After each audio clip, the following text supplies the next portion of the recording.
This podcast was produced by OAR FM Dunedin with support from New Zealand On Air. Rewilding is a nature-led approach to restore resilient, self-sustaining ecosystems. In this episode, we'll find out how to improve our monitoring with iNaturalist, an easy-to-use citizen science platform, as well as how to determine if a tree has been planted or not.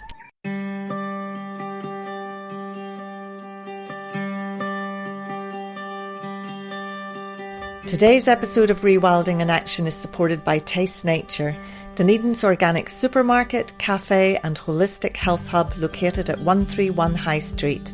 Founded on ethical and sustainable values and a holistic model of health and healing, Taste Nature stocks a large range of organic, non-GMO and chemical-free products, with freshly made nutritious food served in its popular cafe, and has an integrative health clinic.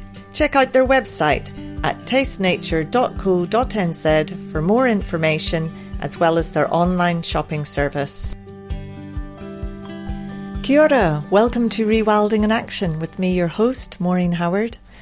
It's great to be back again behind the microphone.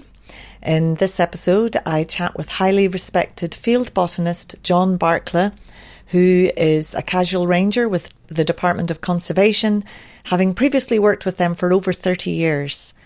John is passionate about iNaturalist, a peer-reviewed citizen science platform that allows people to identify the wild organisms they see and hear. Through the iNaturalist platform, John's made close to 32,000 wildlife observations, and he's identified more than 114,000 organisms made by other observers, including quite a few of mine. In this episode, I meet John at the Craigieburn Reserve close to Ross Creek in Dunedin that contains native forest that has arisen through natural regeneration, as well as native forest that was planted decades ago, both with plenty of naturally regenerating native bush coming up underneath. I ask John what kinds of wildlife observations iNaturalist is aimed at. It copes with any living organism, so that can be from bacteria right through to tall trees. So anything at all that's living is suitable for iNaturalist.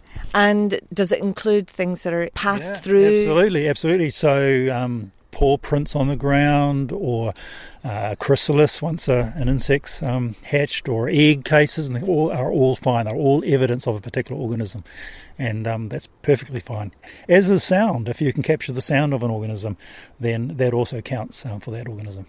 So you're mainly looking for indications that can be identified by other people that was a particular species. Yeah, that's exactly right. It's getting other people to agree with you, which pushes an observation through from just what they call casual through to research grade, which is kind of handy. So that's when sort of things stop. Yeah, it settles on where there's no disagreement until it moves forward.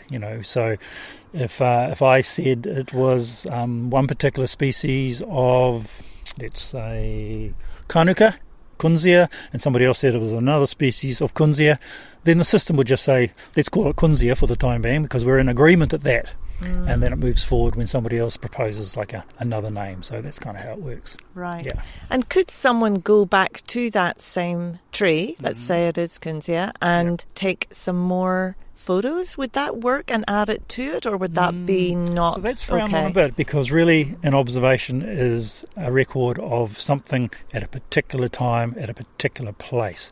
So the moment you go back on another day, it's better to put that up as a new observation. Right. And you can always link it back to your old observation using, you can quote the URL or whatever, so that people can make the linkage between them. So you can always do that. Right. Oh, no, that's interesting, because it might be that at a later time in the year, you've got fruiting bodies coming out or so forth, and then you're able to make a better identification. That's right. Yeah, and by doing that as well, it kind of gives you the opportunity to make it a monitoring tool as well. So you can go back to the same one multiple years, and you can just link back to those previous observations. So you can kind of get a record of how it might have changed over time. Yeah. And this is a peer-reviewed thing, isn't it? This is a citizen science tool that's adding to science, but it's done by all of us. That's exactly how it works, yeah. It relies just on you and me and others who have some knowledge about this, agreeing or not with a particular name that's come up. it's amateurs, but it's also got its fair share of scientists and people who really know what they're talking about. And I think that kind of together, that interaction that happens between amateurs and professionals, conversations that are had on iNaturalist, those are almost as important as actually coming to some sort of agreement. And the other thing that I really appreciate, and I've used quite a lot, is the ability to be able to contact people, because everybody's profile is up there. You can contact them through iNaturalist and you can have a conversation. Yeah, and look, that happens all the time. And I certainly get people contacting me for all sorts of reasons, wanting more information about a particular record or wanting to use a photograph or have a discussion about something. And that's a really nice element to the whole thing. You make a lot of friendships, even though you don't personally meet many of the people. It does feel a bit like a big family, if you like, of people who are just genuinely curious about nature, and that's really what it is. Yeah. Facebook for nature nerds is what some people have called it. That's a really wonderful way to think about it. I'll have to develop more followers and follow more other people. Well, exactly. Well, it is the same in that respect, because you can follow people, and you can follow particular groups of organisms that you're interested in. You get alerts if records for those come up, so that you can really keep on top of a particular group that you might be interested in. Yes. It's one of those things that does kind of suck you in a bit. You start off small, and then you find yourself getting quite drawn into it. So, you can see how I spend my evenings. Some people sit in front of the TV, and some people are on Facebook. But I tend to do some identifications on iNaturalist and just try and push some more of those observations through to research grade, and learn a little bit and make some more friends. And that's what I do. Okay, that's fantastic. Well, let's go and do some observations and get some things hopefully up to research grade.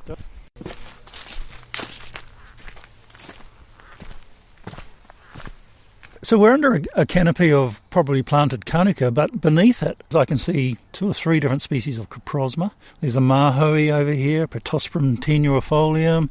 We've got a poroporo. There's some mosses. There's a couple of little weeds are sneaking in, the old ranunculus repens and 1 or 2 things. There's a fern in the background, a polysticum fern. So we've actually got quite a lot of diversity just within a few square metres, right on this forest edge. Yeah. Most of them are only less than a metre tall, but they're busy jostling for position here. You can kind of see how random they're spread out underneath, as opposed to perhaps the more ordered plantings right on the margin here. So you can tell that these have been driven just by what nature wanted, as opposed to what humans decided they wanted to do when they first planted them. That's right. So let's talk about this little coprosma here. If you were going to do a good identification, now we'll obviously have our iNaturalist on our phone. Is that what you use all the time, or do you bring in a camera as well? Yeah, I tend to do both. Certainly the app on the phone is really convenient for when you're on the go and you're just wanting to take quick snaps. But particularly if I'm wanting to photograph birds, I'm generally using a larger format camera, just simply so I can get in close enough to see what it is. Yeah. Yes. And does your camera record location as well? It doesn't actually. It's an older camera. A lot of them, you can select, that they do that. And of course, most of the phones always they do it as well, as if you select that, which is pretty handy. It just speeds up the whole process. Although you have to be cautious, because it doesn't always get it right. It pays to have a look at that, see what it's come up with, and just move the cursor to where it actually was if it hasn't got it quite right. Okay. Yeah. So let's say we've got this little coprosma here. What would you be looking for to help other people to identify and say, yes, that is what that is? Yeah. So for coprosmas, it's the shape and form of the leaf is really important. So I'd be looking to get a really good picture of the leaf, both upper surface and perhaps lower surface, but also its overall habit. So that's taking a picture standing back a bit, so we can kind of see the whole plant in its environment, because sometimes the branching structure is quite important in determining what species it is. So it's the size of the leaf, the shape of the leaf, its overall habit that are really important. So you might well be looking at 2 or 3 pictures just to make sure that people can easily identify that particular plant. So one thing that I do, John, is I sometimes stick my finger beside it to show the size of it. No, is that's that handy. useful? Yeah, it is, absolutely, because that's the other thing. It can be really quite difficult to judge size just by looking at a close-up picture. For a lot of plants, of course, if they've got flowers, you'll be wanting to capture the flowers or any fruits or seeds that are evident. Those are really helpful in terms of identification. So don't be afraid to take multiple pictures. You don't need to take dozens, but it's really good to take different photos that show different aspects of the plant. That'll be really helpful. So that's really important. Yeah. Now, The photo that is the primary photo, what do you recommend there? I'm not sure it matters too much. I mean, you can of course alter the order of the photos, so you can put whatever one you want as the first one. But I always think I'm trying to attract somebody else's attention, so I'm putting one up that actually looks interesting, whatever that might mean. Right. And then I think once you've got them hooked in to have a look at it, they'll look at the other subsequent photographs that you might have with it. And when you're in the field, do you do your identifications at the time? I do it at home. Yeah. Because I'm often working offline. Yeah, and I'm the same. I tend to take my photographs in the field, and in the comfort of home I tend to load them up. And I get an opportunity then to add additional information. Yeah, so we'll talk a little bit about that later, perhaps. Sure. But we could go for a wander, and we might see some fungi, for instance. Be interesting to do some fungi. It'd be good to do a fungi. Or we might find some ferns, which could also be right. good to do. Okay, let's do those two. So we have spotted a fly. I'm going to try and take a photo. Oh, that's very bad. Yeah. Yeah, depending on your camera, I find that if I stand far enough back and use my zoom, I can then get right in on it. That's a good without disturbing it. Yeah, that's a good strategy for things that are really small. I tend to want to keep getting in close to things, but actually you disturb them. Yes. So what you're doing, standing back, using your telephoto lens to good effect, that's a really good strategy. Yes. Yeah. So is this all planted? I think the bit we've walked through has been pretty well all planted. Yeah. But we're about to enter some of the more old growth forest of the Ross Creek. There's a few ferns and stuff. Yeah, quite a dense cover of 2 or 3 different sorts of ferns here. You can see a hen and chickens, so-called hen and chickens fern there, hound's tongue fern, and you can see some of the taller shrubs pushing up through the ferns. So we've got coprosmas, mahoe again, 5-finger, a larger coprosma. So again, a good range of sort of typical Dunedin species coming through that fern ground cover. So if we had, let's say, one of the less common ferns that we might want to say, where there'd be a little bit of contention, what are we looking for? We're definitely going to do a minimum of 2 pictures for this fern. So we're going to take one picture just showing the general habitat of the plant, so showing the whole plant, the way that the fronds are structured, and then we're going to take a close-up of the upper surface of the frond, and then we're going to turn it over. This is really important for ferns, and we're going to get a good close-up of the sporangia, the spore-bearing structures. Yes, these are these little brown things little on the back. dots on the back of it. And they vary throughout the year, don't they? They do, and they're really distinctive for species. So our fern specialist is going to hone in on that picture of the spores, and that's going to be a really important characteristic in which they'll base their identification on.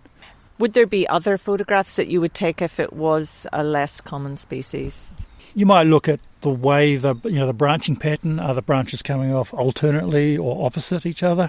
Are there hairs on the branchlets? What colour are the hairs? What sort of hairs are they? If you can get close enough, you can kind of see whether they're really small, oppressed hairs close to the stem, or maybe they're really long, wavy hairs.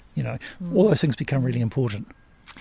The Samsung phones that I use, you can hold with one hand and then use voice activation to make a photograph, which is so handy. Really handy. Yeah. The other good thing, and I'm not sure whether everybody realises that, but probably their phone has a macro setting on as well. Yes. So if you choose the macro setting, that normally means you can get to within about 4 centimetres of whatever you're photographing, and that gives you a chance to make a really good close-up photograph. And then you can sometimes enlarge it a little bit as well to get even more detail. And the other thing I've just done recently is purchased a separate macro lens to go on my phone. So that's a bigger lens. It's got better kind of light capturing capacity, and that produces even better pictures than the phone's macro, which is a very small lens. Oh, that's fuchsia. A beautiful fuchsia, isn't it? Yeah, I mean, we could talk about that too, because sometimes it's all you need to take is a good picture of the bark or the trunk. And certainly for fuchsia, our tree fuchsia, that would be adequate in terms of somebody being able to identify it, because there's just simply no other tree in the New Zealand forest here that has a bark that looks like that. So really distinctive. Yeah. So a good thing to remember with trees is to take a close-up of the trunk, the bark. The podocarps especially have quite distinctive patterning on their bark. Miro, matai, often that hammered sort of look on a bark. That can be all you need, because it can be very hard to actually photograph the foliage of a tall tree. You've got to look for the giveaways. So sometimes you're looking at the base of the tree and photographing the fallen leaves. I do want to actually talk about birds. So is that the time when you bring your good camera? That's when I bring my good camera out. But I would say I'm constantly amazed by how well the bird people on iNaturalist are able to identify really distant pictures of birds. So they're a really skilled bunch of people, and they can apparently pick up species just by flight patterns, the shape of the wings, things that I can't do. So I wouldn't be too despondent if you haven't got a great picture of a bird. They may well be able to still identify it. So it's worth having a go. Yeah. Yes, getting it up there. Yeah. Particularly if you think it might be something a little bit different. Yeah. Oh, there's a fungi. Yeah. Yeah, it's good. So the first picture I would be taking is of the top of the cap. So yes, that's an important while it's one. in the ground. Yeah, and again, it's getting some sort of size perspective so you can put your hand in or whatever. But then I'm just going to pick the mushroom, turn it over, and get a picture of the gills underneath. Or in this case it's gills, but it's not always going to be gills. And that's a really important aspect to capture. Sometimes it'll look like a porous sort of feature there. That gives a lot of information to an identifier. So, and then the trunk here, yeah, sometimes they have a little frill. The stipe, yeah, exactly, whether there's any features on that trunk or the stipe. The other thing that's important is to make perhaps a note in the description around the type of habitat that you found in. So what was it growing under? Because that can be a useful identification feature. So, for instance, if we were under Kanuka forest, as we are here, we'd make a mention of that. If we were under eucalyptus forest, we'd say that. Because they have these mycorrhizal relationships, don't they? Exactly. And we shouldn't feel too bad about plucking the fruit, because this is the fruit. It's not the... Exactly. So most of the fungi is underground, or it's mycelium. That's where the whole mass of the plant is, and this is just a tiny little wee feature that comes above the ground. We don't need to feel bad about that. Yeah. And I guess if people are concerned about toxins, yeah, wipe your hands clean. Wash your hands at the end. That's Don't right. be licking your fingers. Yeah, no. Okay. Yeah. Cool. All right, well, I'm very glad we found that.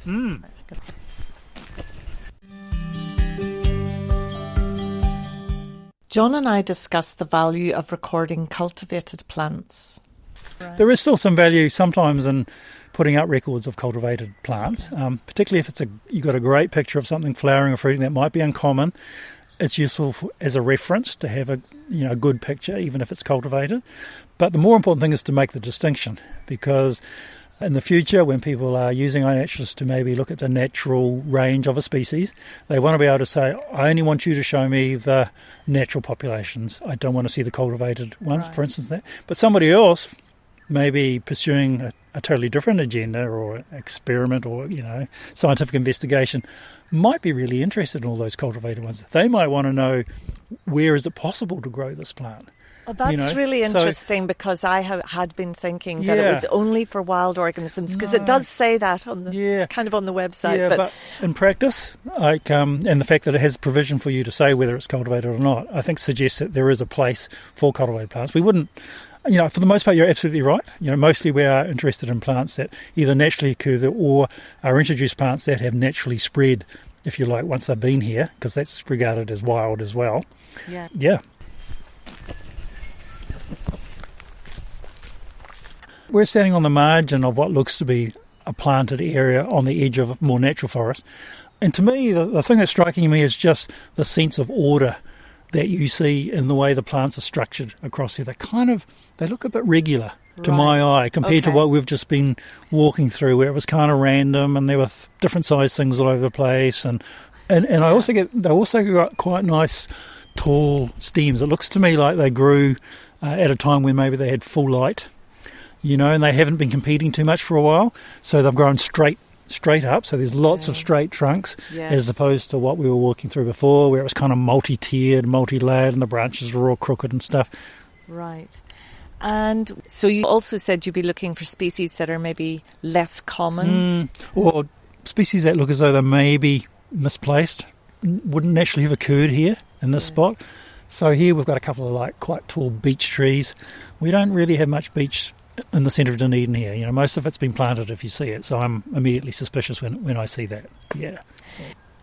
And this Remu, that wouldn't be a pioneer species normally, would it? No, it wouldn't be. That's right. So there are lots of giveaways. And the particularly though, they put that fabric down on the ground to stop the weed matting and stuff like that. That stuff hangs around for decades. And even when the plants can be quite large, you can often see little giveaways of a little piece of that material under the poking out through the ground or whatever, and that's an obvious giveaway that something's going on here. Yeah. Oops. So what do you do, John, when you get home and you've got all your photographs and all ready to upload onto iNaturalist? Yeah, so it's the uploading process. I mean, the basic iNaturalist observation consists of just a photograph, a location, and the date. Those three things are, I guess, you might regard as the bare minimum. And if you get that, you can be happy and satisfied that you've made a good record. But it needn't stop there. So by spending a few more minutes, or seconds really, in some cases, so going back to your record and reviewing it, and you've got the opportunity to add additional information that can be really helpful for other people who might use that for science or for conservation. So a common thing that I do is make an annotation about phenology. So I'll often say whether it's flowering, whether it's got fruit evident or seeds evident. Because if you do that enough times, then the iNaturalist can produce lovely graphs, yearly graphs showing when the plants have been seen flowering and when they're seeding. It's all preloaded, and you just need to click on the right one. What can I see? So it could be things like green leaves, different coloured leaves, fruit, seeds, flower buds, flowers. Is the organism dead? Perhaps sometimes you can note that it's actually dead. So things like that. So those are standard annotations. And look, it takes a few seconds to do it, yet you actually impart a whole lot of additional knowledge. You might also want to write something in the description, which is just a free-form place. You can just say, and I often make a comment about how common it was. So I might say abundant in the understory of the montane broadleaf forest, for instance. So it's telling you something about how common this thing. Or I might say uncommon. Same sort of thing. So it's just imparting a little bit more information around its relative abundance. And again, that could be useful for future monitoring when somebody comes back to that same area and says, wow, 10 years ago he said it was abundant. I really struggled to find it this time, So you're imparting more information. Yeah. I guess with abundance, it's a little bit tricky because we're not trained to say, well, that's 30% abundant or 50%, So that's why I think we use those kind of general terms that people like. I use things like, I might say it's uncommon, or I might say it's common, or it's abundant. So quite broad sort of terms, or I might use it's locally common. So I walk around. When I do find it, there's a lot of it, but I can have to go long distances before I find the next lot, so things like that. So it means a lot to me, and I think it'll mean something to people who are working in that field perhaps. Yes. The other annotation I try and always do is I do a lot of observing of mistletoes, and for me I'm really interested in what their host is. So these are hemiparasitic plants that are growing on another plant.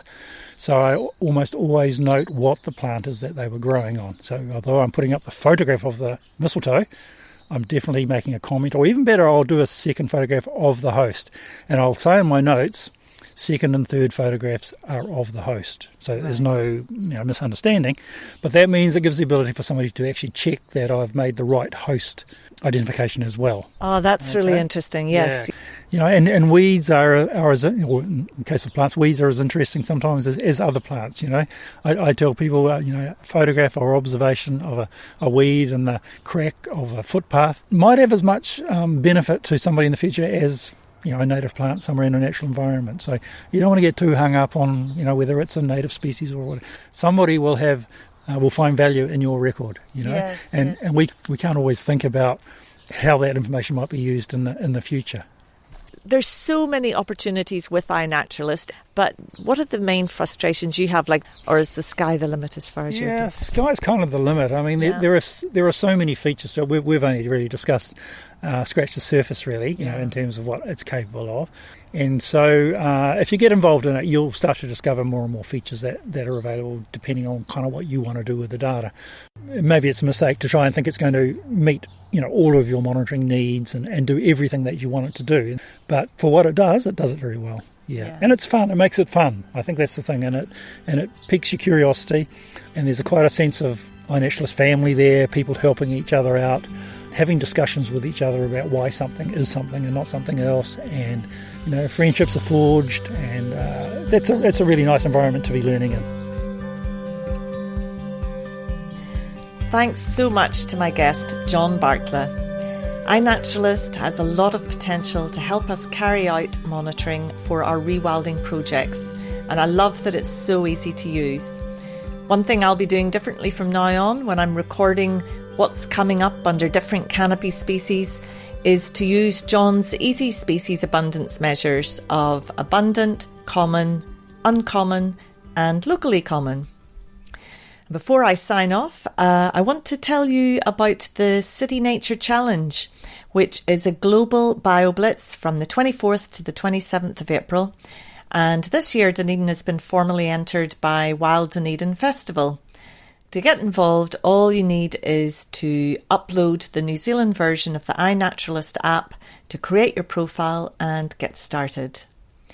Thanks for listening to Rewilding in Action. I'm Maureen Howard. If you've enjoyed this episode, please remember to like it and to share it. It makes a big difference to help getting it out there. In the next episode, I'm chatting with entomologist Jackie Tice about her research on invertebrates that are colonising the George Street planters in Dunedin's city centre, and to highlight the importance of nature corridors in our cities to connect with our wilder areas.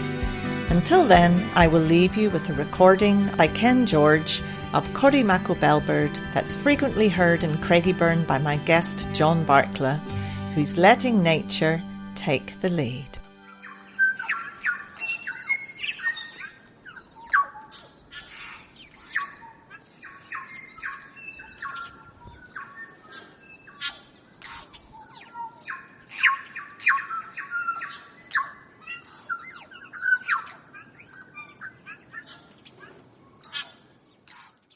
This podcast was produced by OAR FM Dunedin with support from New Zealand On the Air.